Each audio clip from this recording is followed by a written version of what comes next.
पहलगाम दहशतवादी हल्ल्याच्या पार्श्वभूमीवरती पंतप्रधान नरेंद्र मोदी आणि संरक्षण मंत्री राजनाथ सिंह यांच्यात महत्त्वपूर्ण बैठक। भारतामध्ये चुकीची माहिती पसरवून धार्मिक द्वेष निर्माण करणाऱ्या पाकिस्तानच्या 16 यूट्यूब चॅनल्सवरती केंद्र सरकारने घातली बंदी।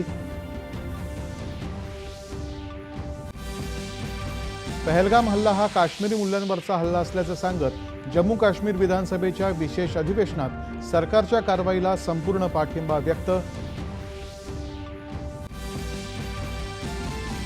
भारत आणि फ्रान्समध्ये 26 राफेल मरीन फायटर जेट विमान खरेदी करारावरती स्वाक्षऱ्या, नौदलाची वाढणार ताकद।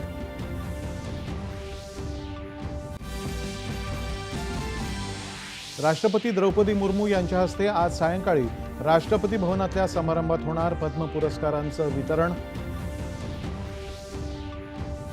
महाराष्ट्रामध्ये सर्व क्षेत्रामध्ये विकासाची साखळी विकसित होत असून येत्या काळामध्ये महाराष्ट्र विकासामध्ये देशाचं नेतृत्व करेल, मुख्यमंत्र्यांनी व्यक्त केला विश्वास।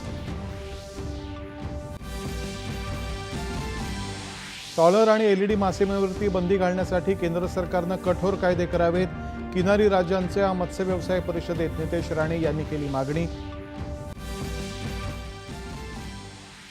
एसटी महामंडळामध्ये आर्थिक शिस्त आणि भविष्यातील नियोजनासाठी श्वेतपत्रिका तयार करण्याचे परिवहन मंत्री प्रताप सरनाईक यांचे निर्देश। आणि आयपीएल क्रिकेट स्पर्धेमध्ये आज सायंकाळी राजस्थान रॉयल्स आणि गुजरात टायटन्स यांच्यामध्ये रंगणार सामना।